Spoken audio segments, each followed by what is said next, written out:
All right, welcome everybody. This is the Face to Foot Style podcast with the Harman Bros. I'm Spencer. Yo, this is the Schmo. We'll just leave it at that for now. Okay, and just to start things off, let's clarify it with this podcast. Hey, Schmo, are we fighters? Nope. Are we journalists? Not even close. Are we practitioners and competitors in any way with combat sports? Nope. All right. So what are we? Just fans of the sport, man. We love to watch it. We love to talk about it. It's just what we do. Exactly. So that being said, to everybody out there, we're not professionals in any way involved in this sport. We're just really big fans. This is our main hobby. This is what we do. And so we're just kind of putting down our thoughts regarding things. But remember, if you disagree, it's probably for good reason. We're just kind of sharing our opinions here and just talking about new stuff going on in MMA, kind of reviewing some events and just giving our thoughts on things going on with MMA right now. So that being said, we're going to probably get stuff wrong. And if you have any disagreements, by all means, just write to us, give us your thoughts, tell us where we're wrong. We don't care. Most of you are already on that Face to Foot Style page on Facebook. And we of course like to interact with everybody that we can on there, so tell us off right there. And hey, if you really want to coordinate with us at one point, you can probably jump on the podcast with us and chew us out in person in the form. So, all right, so this is the first episode, and it's fitting because this is 2016, first episode ever, and of course first episode of the year. We've only had one UFC event so far, and it was a heck of a freaking event. Joe, what'd you think of it? Yeah, man. I mean, it was good. I didn't get to. I didn't see every fight on the card, but I did get to watch the main event and a few others of the Fight Pass prelims. By the way, shout out to Sage Northcutt. Fight Pass is awesome. I heard that he is now Fight Pass. Check out Tommy Toehold to get what I'm saying. So I watched the Fight Pass prelims. They were all really good, but particularly, if anybody has not seen it, please check out Joe Duffy versus Dustin Poirier. That was a fight long time coming. If you didn't follow their that whole thing before, they were originally scheduled to fight last year. They were going to headline a card in Ireland. I think it was on Fight Pass as well. Anyways, Dustin had to pull out, and so this was he had to nurse his injury, and he was back, and oh my gosh, yeah, that was one of those insane. Yeah, that was one of those goofy cards that just kept it was kind of just rolling the dice. Because that fight originally was supposed to be a main event for that fight night in what was that, Dublin? Yep. I can't remember. Yeah. And even that got changed around a few times, and so I heard they just really shuffled the deck on that whole card. But I thought it was cool. Poirier took a lot of heat originally for pulling out. Not for pulling out so much, but for not accepting a replacement opponent at the last second. And I just remember he got a lot of heat for that, but he was kind of vocal on social media talking about, look, people are questioning me whether or not I'm a tough guy or something just because I don't jump on every chance to fight every person that comes along.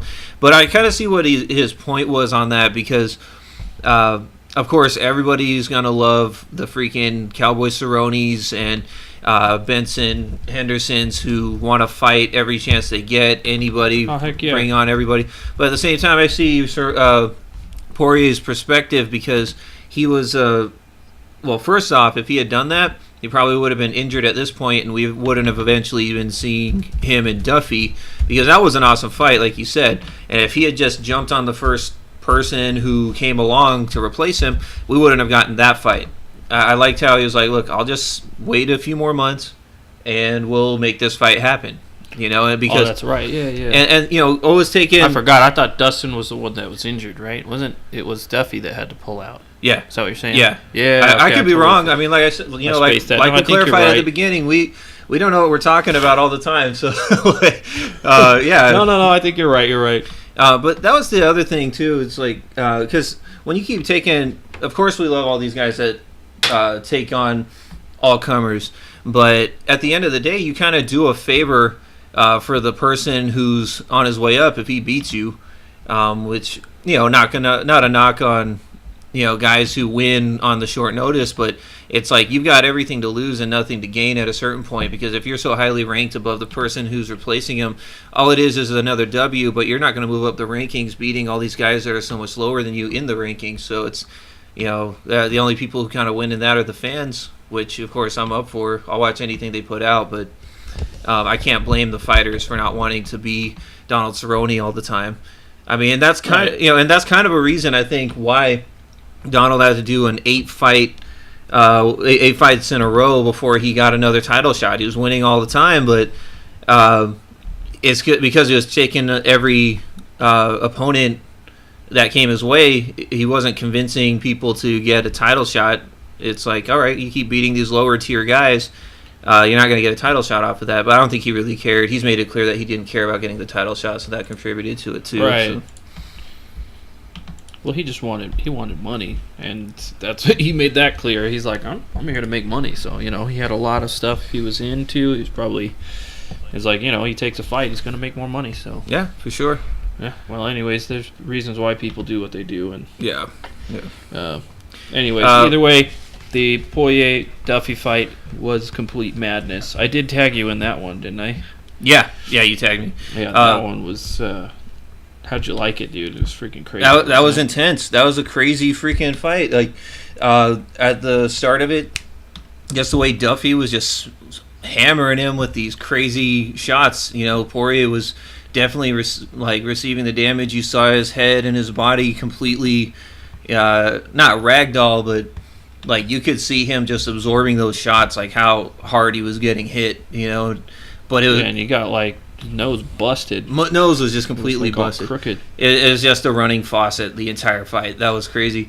But it was cool how he just gutted it out, because you see that intense first half of the first round and you're like, crap, Poirier's in trouble. But then he gutted it out. He lasted. And Joe, what do you think about the rest of the fight after that?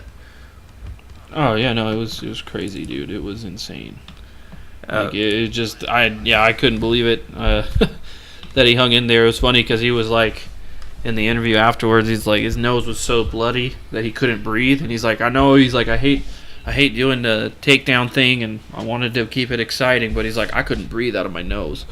Right. So he's like, I really had to gut it out and just try to get some takedowns and be strategic. And I was like, yep, well, I mean, it showed, because he mixed it up a lot. And Duffy's supposed to be pretty good. Brazilian Jiu-Jitsu is, I don't know if he's a black belt or a brown belt, but he's got some good submissions. And I don't know, Poirier was doing good at controlling him on the ground. That was pretty surprising. But all in all, I mean, they both came to fight, and dang, like, I don't know, I think both their stocks rose that night. I agree. So yeah, props to those guys. Awesome fight. Moving along with the other prelims, did you catch that Kish versus Ansarov fight? I didn't catch the prelims. The Fox Sports 1 prelims. Just the Fight Pass ones.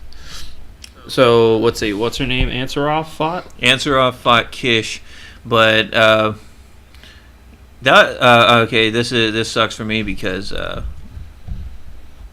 I don't know if this is saying anything about the fight. I can't remember much of it. I probably should have rewatched it before we started recording this. Well, who won? It was Kish. Kish won. Let's see. It was Nina Ansarov. She's the... Oh, let's see. Hold up. This is 135? No, strawweights. These are strawweights. Yep. Okay, let's give that one because I'm blanking on that fight. I shouldn't even brought it up. First episode, everybody.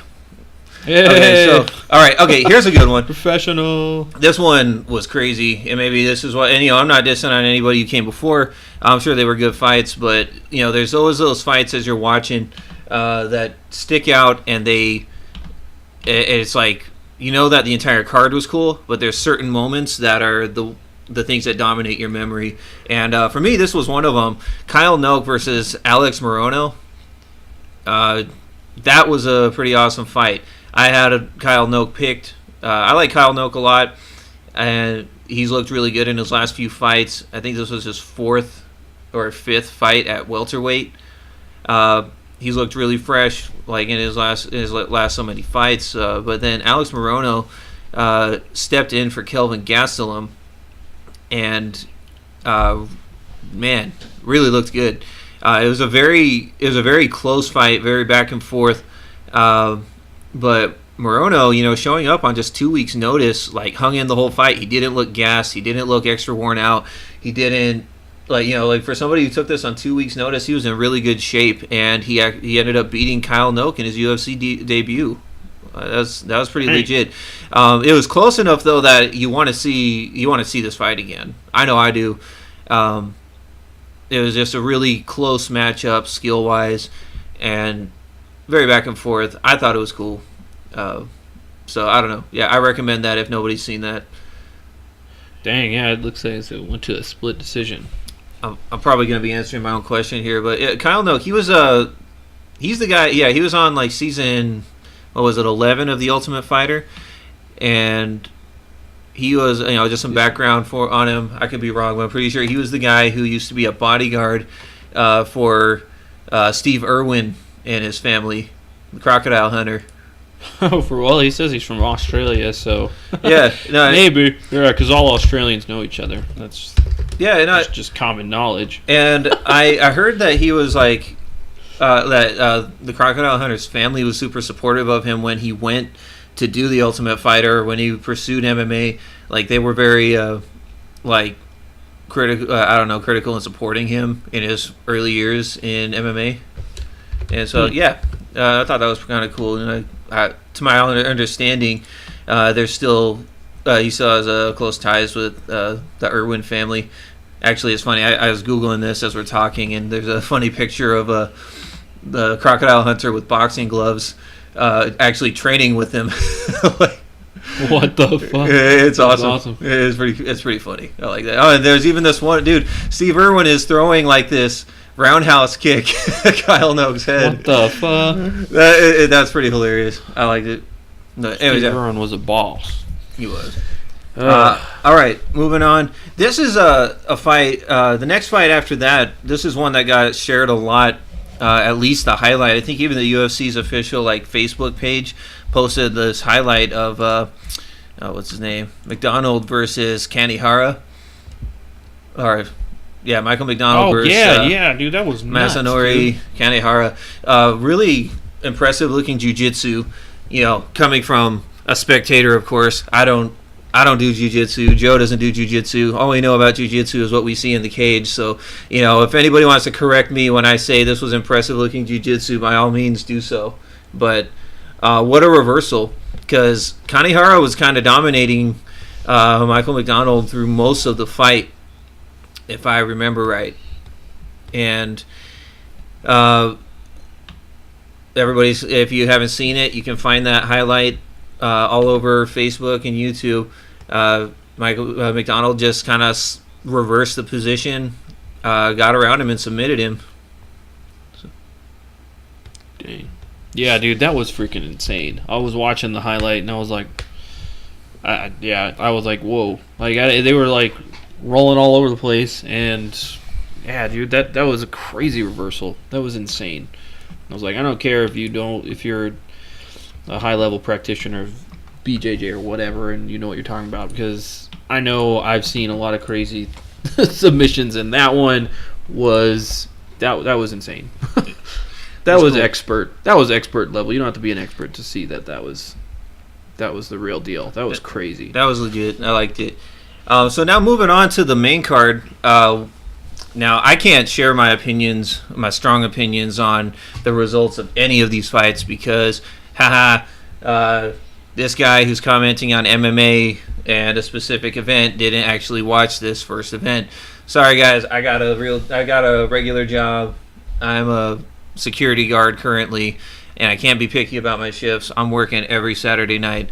Sometimes I'm able to catch a replay of the main cards. Well, most of the times I'm able to catch a replay, but sometimes I gotta wait till everything comes out on, Sage Northcutt's Fight Pass before I can catch what the fights what actually went down.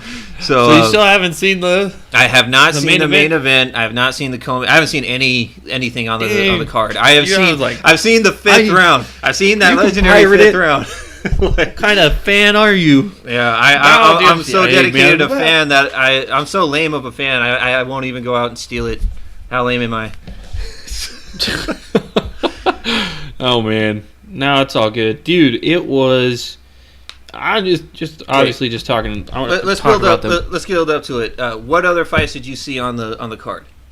I saw the last two. That was Stipe Miocic, Arlovski, which was very fast, 54 seconds, dude. It was over. Okay, actually, I did catch that. Yeah, because one highlight clip of that is the entire fight. So. Yeah, pretty much, dude. I mean, dude, I was going for. I like both these guys. Most of the times, I don't really have somebody, just to clarify, that I really care wins. There's a few fighters that, yes, I will root for them. But other than that, I just want a good fight. And this is one of those, dude. I like Arlovski. I like Stipe Miocic. They're both fun, exciting fighters. They always bring it. But, man, this was over too fast. I mean, like, it was great. And Stipe, he loaded up on him, dropped Arlovski pretty quick, and fight was over. Arlovski didn't do much of anything. It's just actually kind of shocking. I mean, like, the guy's been knocked out, easy before, but it's like, man, he's kind of up and down. Like, sometimes he can just take hits like it's nothing. And other times he just gets dropped. I don't know. It's like those heavyweights really just kind of any of their punches at any minute could knock you out. Almost any skill level. Like, they just need to touch you in the right spot and you're done. Like, I don't know. So that's kind of what I think just happened, man. I think he just got caught, and it was just like, oh crap! Like, it wasn't like a massive beating like Stipe put on Mark Hunt.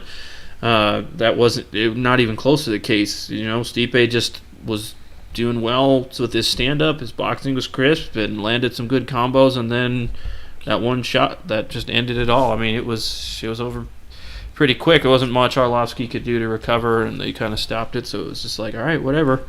That was the end of that fight. It was fun because it was a knockout, but it could have been a more drawn-out battle that people probably would have wanted. But the next fight did not fail to bring out an all-out war. Robbie Lawler versus Carlos Condit, which is what we're trying to get to. Here, hold on. Before we get to that, just my thoughts on the co-main. This was one, I don't know, going into it, I had Miocic picked. Mainly because, and this isn't any disrespect to Arlovski. Arlovski is an awesome fighter. He's a legit legend in the sport. I hope they put him in the Hall of Fame one of these days when he's retired. But in my eyes, Arlovski, I know he was at that point he was on a 4-fight win streak since he got back to the UFC, and 7-fight win streak overall. And in my honest opinion, though, he was 2-2 when he got back to the UFC. I feel like he was gifted 2 of his wins. The first one against Brendan Schaub, which, don't get me wrong, I'm not a huge Brendan Schaub fan. I was going for Arlovski in that fight, but that fight itself was actually it was kind of a crummy fight to watch. It's like both guys seemed nervous, both guys were hesitant. Not much of anything happened in that fight, but in all honesty, I gave it up to Brendan Schaub, and I know a lot of other people did. Arlovski was gifted that, and I remember it was kind of a sad moment too, because I wanted him to come back into the UFC, just blaze through people, and just kind of get his respect, because I feel like there's a certain gap in MMA fans that may not remember Andrei Arlovski. And I wanted him to just show up and just be a showstopper and just get a bunch of fans riled up, holy crap, this old school guy is the bomb. But that was an event in Canada. I can't remember the number, but that was Demetrius Johnson was on the main event, I believe. And even in Canada, where everybody's known for being the nicest people in the world, they were just booing. They were booing. No applause for Andrei Arlovski, and it was actually really sad. Andrei was like, come on, guys, don't boo me or something like that. It was a sad moment. This should have been this happy, hey, I'm back kind of a moment, but it definitely wasn't. In all honesty, I felt like he was gifted that fight. He shouldn't have gotten that win. And then he went on, knocked out Bigfoot. Then he knocked out Travis Brown, and that was definitely one of the craziest fights of last year. But then he fought Frank Mir, and the Frank Mir fight was kind of a stall out. Like it was very close, and he even got dropped by Mir in the fight. And I think one of the judges even gave Arlovski every round in that fight, including the round that he got dropped. And it's like, I don't know. I felt like that was another gifted decision win for him. So in my opinion, he was actually 2-2 since he got back to the UFC. And so Miocic, he's just looked on fire. Even in his losses, he looks on point. There's no point where Miocic didn't look awesome, except for, of course, when he got knocked out by Stefan Struve. But in the last 2-3 years, he's really hit his stride, and he's just looked like a world beater in every fight, even when he's getting pounded on by Junior Dos Santos. It's and so I just didn't see that going very far. I wouldn't have called it that quick of a knockout. That, of course, was a surprise, but I was not surprised at the result that Miocic knocked out Arlovski. So that's I was just too thoughts. quick. It was a lot faster than I thought it'd be. It really wasn't. I don't know. I thought I saw Stipe probably pulling off the win. I just didn't think it was going to be that quick. It's just disappointing. What do you think of the stoppage, man? Do you feel like it was a good stoppage? Could it have gone longer? It was a good stoppage, mainly because Arlovski had his hands down and wasn't moving. He was moving his hands around, but his hands were dropped, and he wasn't covering up really very well at all.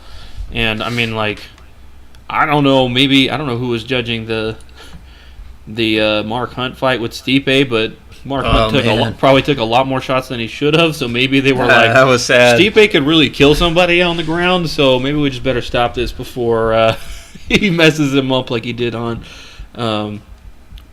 Anyway, so I think it was a legitimate stoppage. Couldn't it be argued? Could they let it go for another 30 seconds? Yeah, maybe. But it was legit. I would have stopped it.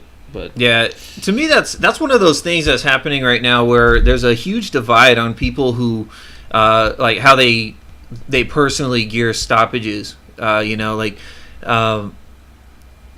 hear this a lot, and I feel like a lot of the fans that say this, I could be wrong, but I feel like a lot of fans that say stuff like, "Oh, well, he was done anyways.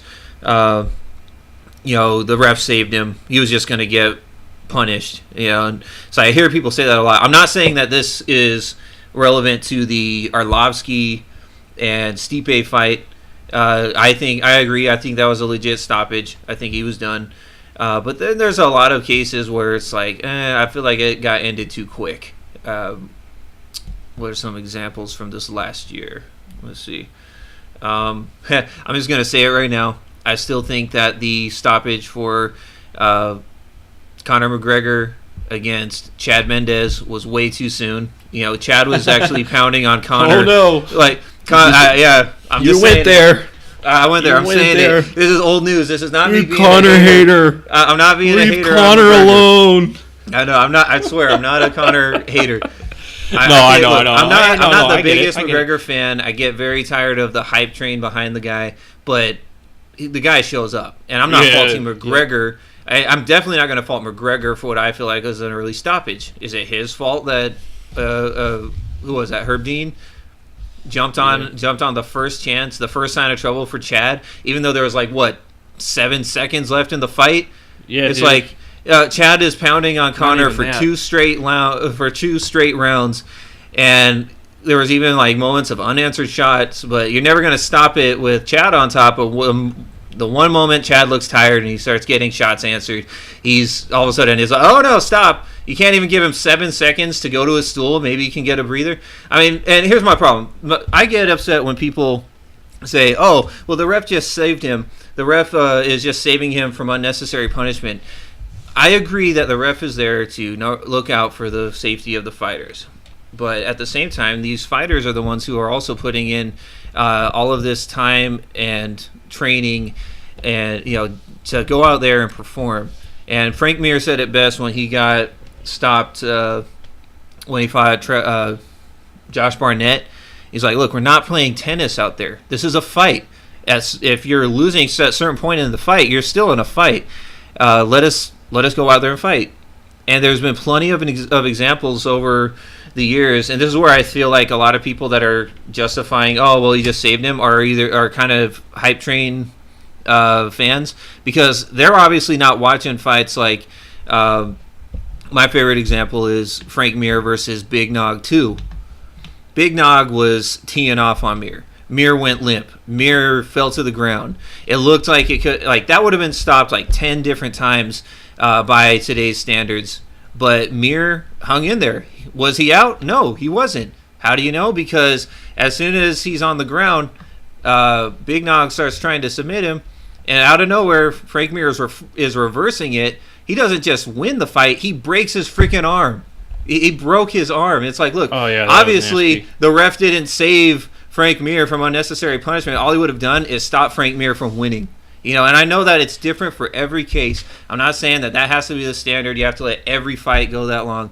But it's like, at a certain point, it's like, come on. Like, let the guys fight. Let the guys fight. But, yeah. I don't know. Again, I think it's a hard thing to call. But, yeah, it you're definitely right. is. Maybe there needs to be a little more leniency. Herb Dean's, like, one of the best out there. Probably the best there is, and so for sure. But does he have bad calls? Yeah, he does. Just like I would never in a million years want to put myself in his shoes, because of course he's seeing stuff that we don't see.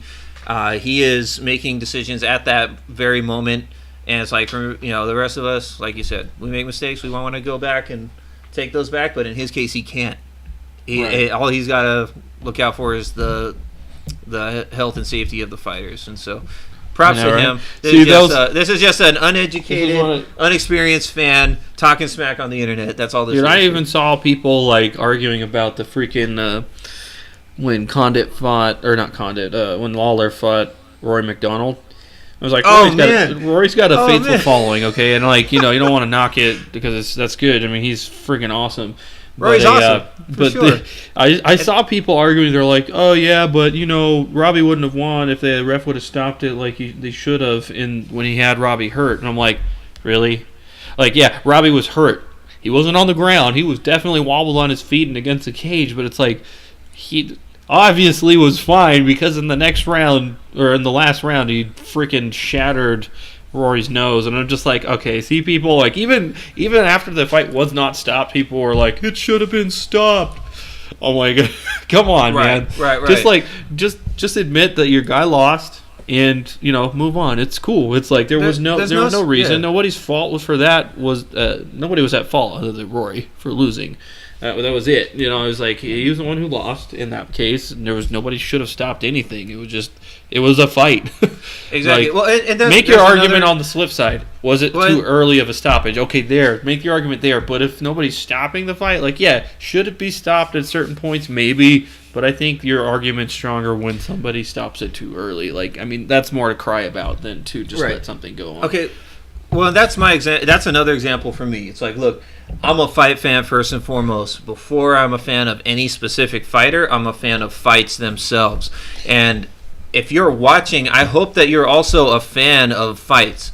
You're not just there so your guy wins. You know what I mean? It's like, okay, if you're watching the NFL and you're a Green Bay fan, do you want Green Bay to be so far ahead in the first quarter that you just end the game? It's like, that's it. We don't need to see a game. It's like, well, you're a fan of them because you want to watch the game. You know what I mean? Right. And in fights, it's like you want to watch the fights. And the thing is, with the Rory and Lawler fight, where does that get ranked when you talk about fights in 2015? Where does that get ranked? Oh, in 2015? That was the best fight. That was number one. Best fight of the year. And people are already putting it in their categories of best fights of all time from the UFC. And the thing is, if people ended the fights every time somebody gets wobbly, you wouldn't even get the epic, amazing fight that everybody loved from 2015. And so that's the other thing. It's like sometimes you're cheating. You're cheaping out you're cheating the fighters, first of all, when it's too spontaneous, and then you're cheating the fans because fans tune in to watch fights, and they don't even get the fight sometimes when you call it too early. And I'm not arguing with the ref at that point. I address that specifically to people that keep saying, oh, no, it was good. He was just preventing him from taking unnecessary damage. It's like, okay, well, we got the fight of the year out of one example, so I don't know. That's just my case. That's just my. No, you're good. So, right, anyways, just to kind of edit, we're that running down on time here, but we got Lawler and Condit. That was a crazy fight. By now, we're already like what 5-6 days late past the event. I don't know. Oh man, we're so late. We're so late. It's not it. This was a New Year's fight, and we're so past New Year's now. I'm like, why are we even talking about it? Because everybody knows, like, everybody's got a debate and an opinion about it. And the fight was back and forth. Here it is, though. Okay, as controversial as it may have been as far as the decision goes, because it probably could have gone both ways. It was a crazy fight.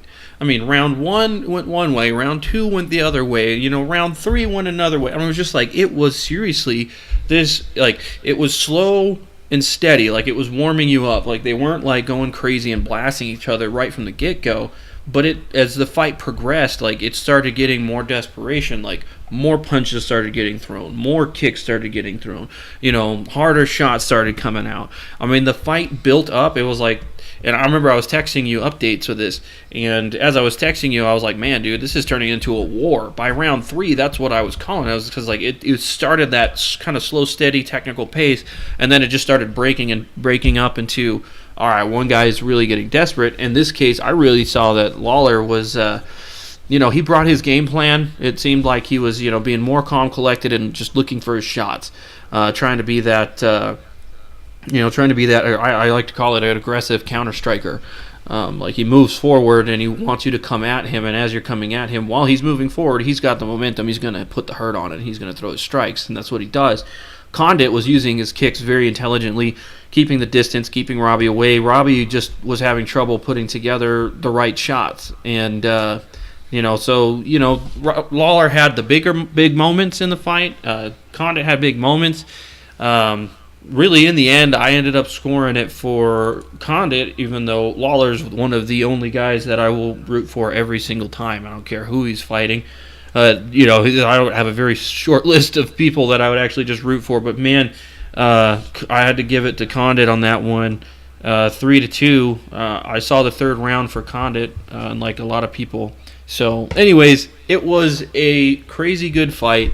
I know this, we're way past this. My opinion, Condit did enough to edge out the win, but I totally understand the decision of the judges. This wasn't a really epic robbery. This is my opinion. I don't believe it was an epic robbery. It like people are saying, Condit outstruck the other guy, but I don't really. That's not always what determines who wins the fight, who punches more. Because how can you gauge how strong the other guy's punching, and how can you gauge his little punches? You don't know what intent they have always with the punch or the strike. You don't know how hard it's hitting the person. There's in the UFC, there's no official point system really, is there? As far as this person, a judge is not told, okay, if this guy punches the other guy, more times than the guy who punched one guy won that round. No. I don't think that's an official ruling. It's more effectiveness, right? That's the wording that says that's the wording. Yeah, who was more effective in that round. How subjective is that? So, again, before you go all crying foul and saying, no, but Condit outstruck Lawler, I'm like, why don't you just go back and read what the actual judges have to rule on? What's the criteria they're given? Effective striking. How the freak are you going to score that? Quantify that with numbers? Because you could, but that's just not the ruling. That's not what they're given. So that's not the rule. Yeah. Yeah. So it's and that's the thing. It's so subjective. Yeah, it's so subjective. I would hate to be a judge, because people are, of course, posting clips of, oh, well, look how many more strikes Condit landed. It's like, yeah, but the number of strikes is not what they're supposed to gauge it on. It's, like you said, it's effectiveness. And how do you gauge an effective fight? Nobody knows. It's different to every single person. And I don't know. And here's the thing, though. This is why I wouldn't call it a robbery. Like I said, I haven't seen the fight yet, so tell me to screw off. I would not disagree with you for saying that.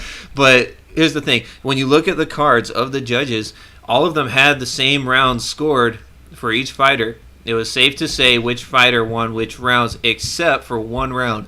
When your only discrepancy is one round, and that so happened to be the closest round, then yeah, sorry, like that's kind of. Then that's not like, oh, these guys were stupid and their scorecards were all over the place. That wasn't the case.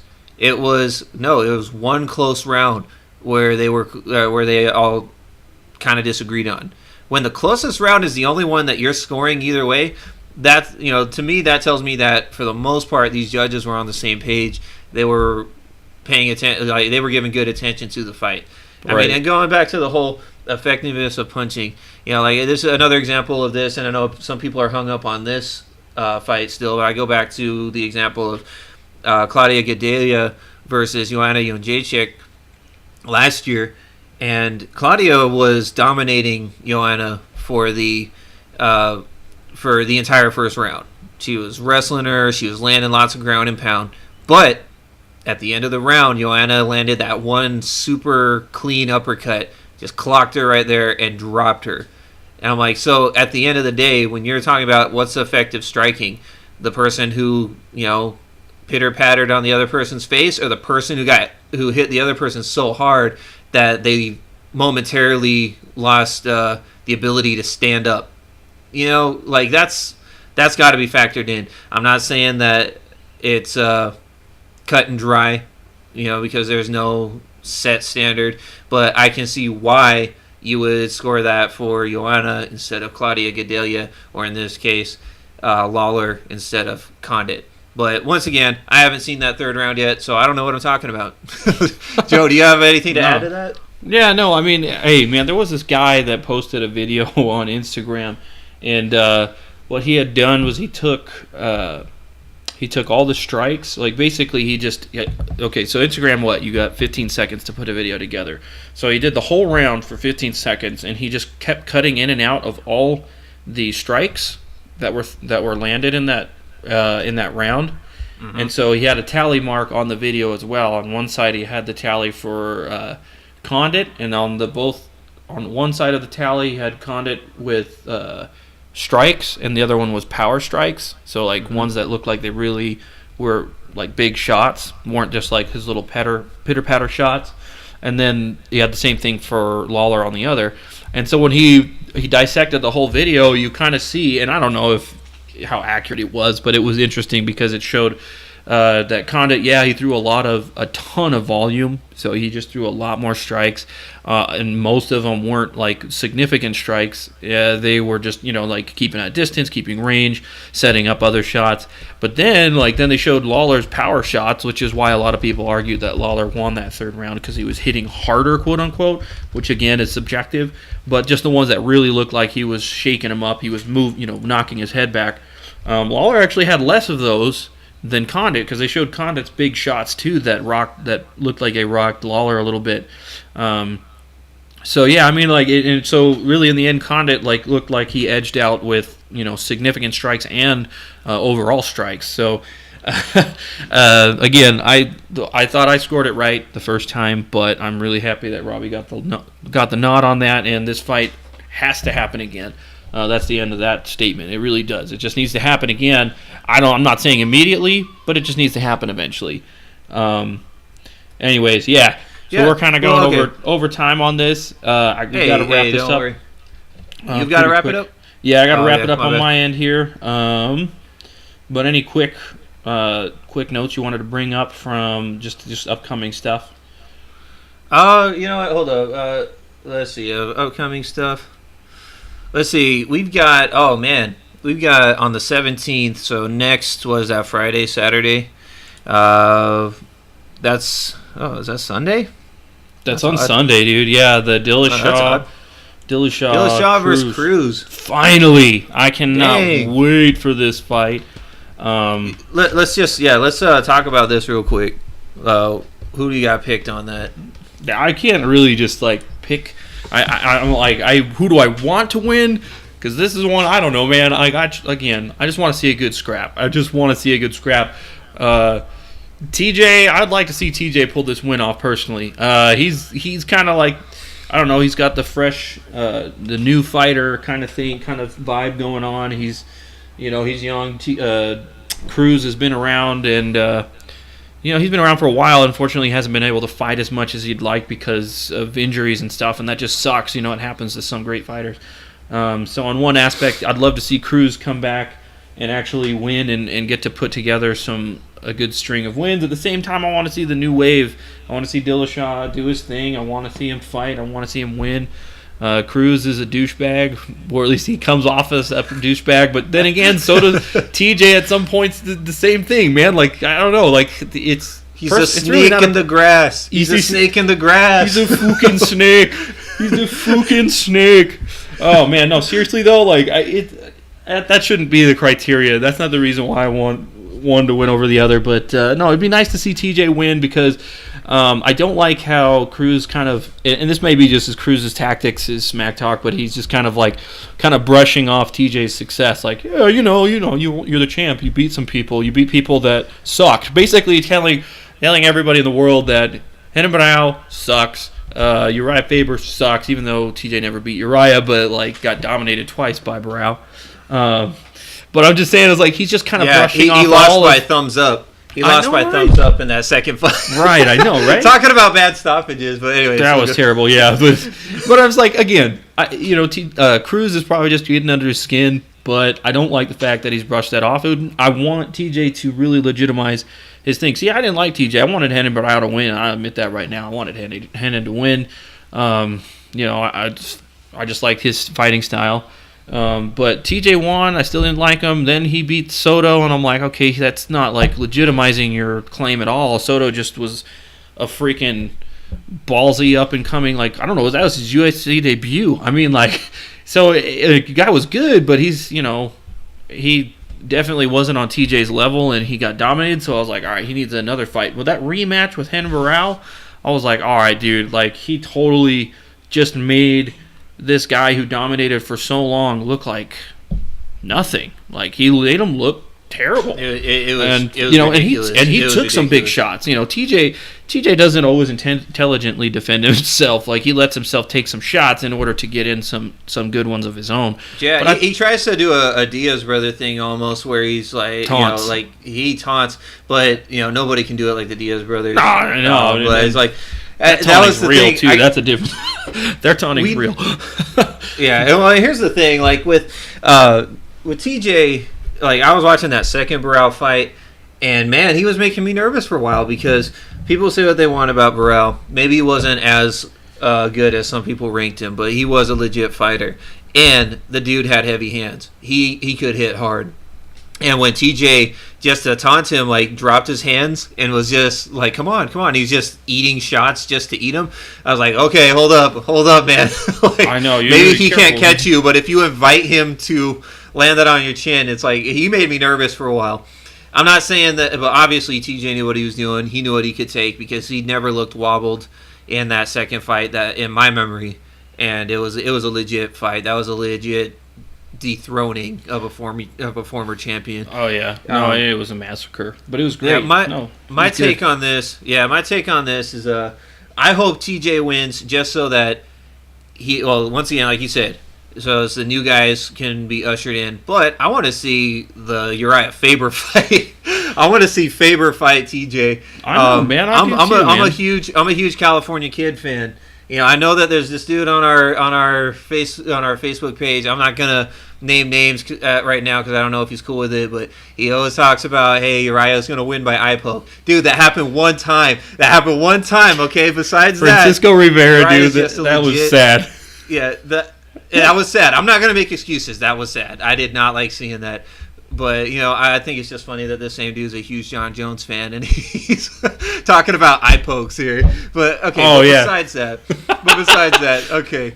Everybody knows that's his signature move. Hey, John Jones fans, if you're mad at Uriah Faber eye poking, I hope it's because he's ripping off your dude. That's all I got to say about that. Anyways, but Uriah, I'm a big California Kid fan. Uriah is just the man. He's only lost one fight that wasn't a title fight. That's of course against my favorite fighter out there, Frankie Edgar. But besides that, he's only lost title fights. He only loses to the best. And anyways, I want to see that TJ Uriah fight. However, concerning TJ versus Dominick, There's a lot of big question marks out there because, yes, Dominick looked good against, who was that, Mizugaki? Yeah. He looked awesome against Mizugaki. It's like, oh, yeah, all these past injuries didn't affect him, no ring rust affected him, but then he got a whole new injury after that, had a whole new, what was it, a year and a half now since his last fight, and now it's the same questions come in again. It's like, I know that ring rust and past injuries were not a factor, but that was a whole other injury and year and a half ago. Yeah. And we've got to answer those questions again. I'm glad they're giving him the title fight right away because he is a legit champion that was never beaten, never had his title taken. He was just hurt. I'm glad that they're giving him the title fight right away because I'm tired of waiting around to have this question answered. But those are legitimate question marks. We will see how those stack up when it happens. And here's the funny thing. Dominick, of course, is saying, look, TJ's got nothing on me. He's never fought somebody like me. Of course, his hands look good when he's fighting guys who just stand in front of him.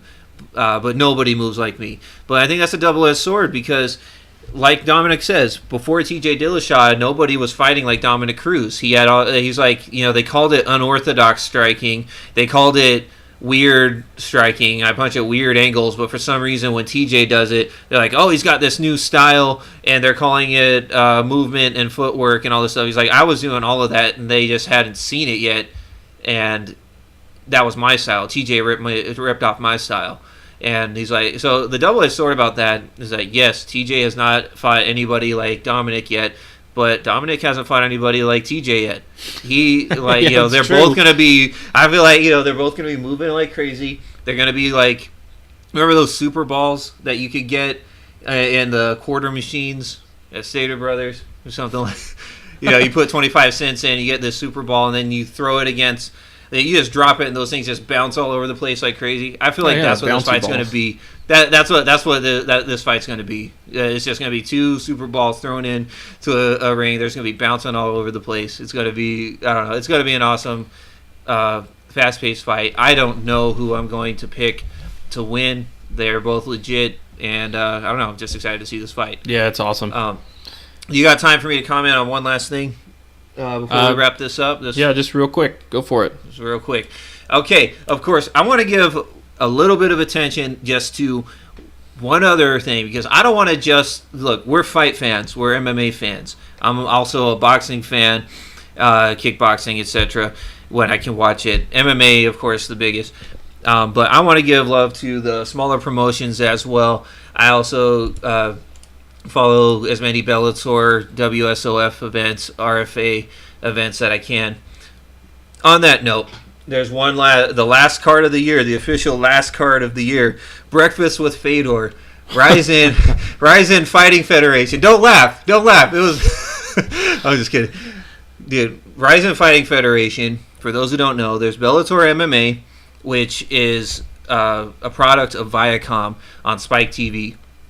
And they are a much smaller promotion than the UFC, of course. The UFC's kind of got the monopoly on it, but it's kind of, you could kind of say that Bellator in a way is a feeder league for the UFC because they do have legit athletes that move on to the UFC. But at the same time, they do have some legit fighters of their own on their own roster. Anyways, Bellator announced last year that they are partnering with Spike. Well, they're already partnered with Spike, but to start a new promotion called Rizin Fighting Federation. For they've got, I can't remember the guy's name. One of the heads of Pride FC is overseeing it, and basically you could call it the return of Pride FC. Also, to anybody who doesn't know, I don't know how many newer fans that we've got out there. Pride FC was the Japanese fighting promotion that was like at one point bigger than the UFC. They had like lots of legit stars that came over to the UFC eventually, like Rampage Jackson, Vanderlei Silva, etc., etc. Mark Anderson. Hunt, Dan Anderson, some legit stars. Anyways, Pride crumbled. They had some issues with like the Japanese mafia, and they ended up having to sell everything to Zuffa, who owns the UFC. But anyways, Rizin is kind of like Pride 2.0. And their big attraction was, of course, Fedor Emelianenko comes out of retirement after 3 years, and it was kind of a big shock because everybody was like, "Oh man, Fedor said he's coming back. Is he gonna sign with the UFC finally?" No, unfortunately, he signs with Rizin, and he fights somebody that only had 2 prior MMA fights. Jaideep Singh. I don't know if I'm pronouncing his name right. But to his credit, Jaideep is no newcomer to fighting. The guy has a 40-10 kickboxing record. But of course, you're fighting Fedor, who's the Sambo master. Good luck standing up, which kind of is how that panned out. Joe, did you get to see anything from Rizin? No, I saw that fight. And I saw the couple of King Mo's fights. That was okay. To me, that was the highlight right there. And actually. Sakuraba, that was a sad one. Oh man, that was sad. Watching Sakuraba get pounded, man, that was like rewatching BJ Penn versus Frankie Edgar 3. Oh man, you're just watching this legit legend just get pounded out. It was kind of sad to watch, but there was a break. You said everybody pounded. Yeah, shut up! I don't want to get sued by Mike Kelly. Anyways, so it was sad to watch, but you know what? People get old. I don't hold it against Sakuraba. Cool, props to him for trying to come back. But King Mo, that was the highlight to me. King Mo, I don't know how many prior heavyweight fights he had. I know that he had fought Czech Congo at heavyweight. He kind of just did the lay and pray and won the fight. I don't blame him because he's fighting a guy that's like 40, 30 pounds heavier than him. Czech Congo hits like a train. Everybody knows this, so I can't blame him for wanting to stall out and not get punched by that giant man. But anyways, King Mo did a heavyweight tournament. I think he had three fights in 3 days, and he won every single one of them. To me, I'm just hoping that Rizin takes the next step because you've got Fedor and you've got an established, legit heavyweight in King Mo. Let that fight happen. Let's see this. Yeah. I want to. Yeah, let's. That's see it Fedor's. Yeah, if Fedor's not going to fight in the UFC, this is the legit next step for him. And nobody can complain about, oh man, King Mo, he's just a can. He's just being set up for Fedor to crush him. No, King Mo is a legit fighter. Well, he's legit, and he's been active for longer now. Yeah. I was a good warm-up fight for Fedor to see if, how does he handle with the guy who's got superb striking. Okay, he handled him like a boss. Now it's time to actually watch him fight somebody who has real, professional and legitimate MMA wins. That's who I'd like to see him fight. I want to see King Mo versus Fedor Emelianenko. I'm going to say it because that's the fight that needs to happen if he decides to stay in Rizin. Because from what I understood, he only had a 1-fight contract deal with Rizin. So probably did, dude. And if the only way I'm going to watch another Fedor fight if it's not King Mo in Rizin is if he goes to the UFC. It's got to be somebody legit. I don't want to keep watching him crush cans. I think it's sad that people are starting to discredit him because he's in his older age and he's fighting cans. People are kind of discrediting his past runs just because he's fighting no names right now. So I want to see Fedor prove that he's as dominant as he was before. Come back, fight some legit opponents. One last thing about Rizin, just to plug this. I liked the return of Pride because they're fighting in a ring, not a cage. Me and Joe have different opinions on this. Joe, what's your thoughts on the ring as opposed to the cage? I'm not a big fan of the ring, personally. I like, again, it's like there's a strategy to fighting when you're fighting in a ring as opposed to when you're fighting in a cage. You can't pressure people up against the ring because you fall right through it. I think it's just, it's difficult. I don't know, it's just two different things. But personally, I don't like the ring super often. Just because sometimes I enjoy the cage work that happens, things that happen off the cage. I don't know. The ring just feels like pro wrestling, and I feel like UFC MMA needs to really break away from that image as best they can. I don't think that's fair because, in my opinion, the ring is this is traditionally where combat sports took place. The biggest fights that have ever happened in history, legit combat sports, for kickboxing, and of course boxing have always taken place in the ring. Don't just brush it off because of pro wrestling. Yes, pro wrestling eventually used that as their stage for their shows, but dude, come on. Biggest fights in the world to this day have been fought in rings, not cages. I'm not knocking the cage. I love the cage. I love that the UFC has the octagon and the decagon in WSOF, pentagon, or whatever they use in Bellator. I like the cage. Don't get me wrong. But I like the ring, too, because I think, unfortunately, the way American MMA has shaped up under the unified rules of MMA, they've created a rule set and an environment that caters specifically to wrestlers. Because, of course, you can't knee to the face or kick to the face of a downed opponent under those same rules. Under those rules, they're usually fighting in a cage instead of a ring. And so the wrestler can charge at you and have his hands on the floor, but he has to be holding on to one single leg and just holding on to it and not fear the repercussions of missing the takedown. In Pride, in Rizin, you miss that and your head is at foot level, it's getting kicked. You're getting kneed. There's no, I'm touching the floor, so you can't hurt me. And same with like having it in the ring. Having it in the ring as opposed to the cage, I like that wrestlers can just rely on their merits of leaning on you and making you get tired because you're being pressed against the cage the whole time and carrying this guy's weight. I like how that doesn't exist in the ring. So the guys will lean on it for a little bit, but there's really no balance, and eventually someone's getting off. The fight progresses in like as a legit fight, and also just like and I like the change that they made to the Pride rules, because one whack rule about Pride is that while you could do all this other stuff, for some reason you couldn't do elbows on the ground. Well, in this you can. In Rizin, it's like everything you love about Pride, but now you got elbows. So hey, problem solved. I don't know. I'm not saying I like it better than the UFC, but I do like it, and I would like to see more of that. I like having that variety in it, because it's a whole other animal. It's not just here's guys that excel in the same rules, but not quite as good. It's like, no, you gotta, Chuck Liddell learned fighting in Pride was not the same as fighting in the UFC. And I like how we're gonna see more of that contrast. Yeah. All right. Well, we'll see. We'll see. Anyways, those are our thoughts, and we'll probably wrap it up there. We had a few other things we wanted to get to, but this is our first episode. We're trying to fill out everything, see how much we can yabber on. And have people keep listening. Leave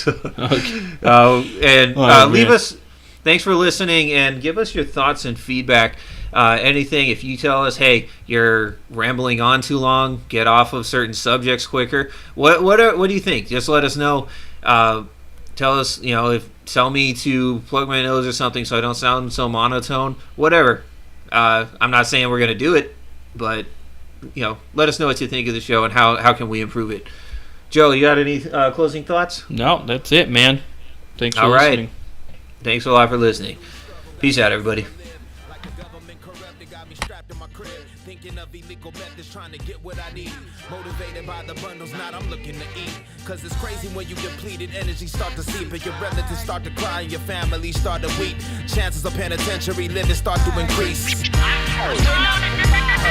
But I gotta go against the long-winded upper class who hover over the bodies of lower and middle class. I'm trying to tell myself that something better is coming. Not getting paid for the music, I think of gripping the iron.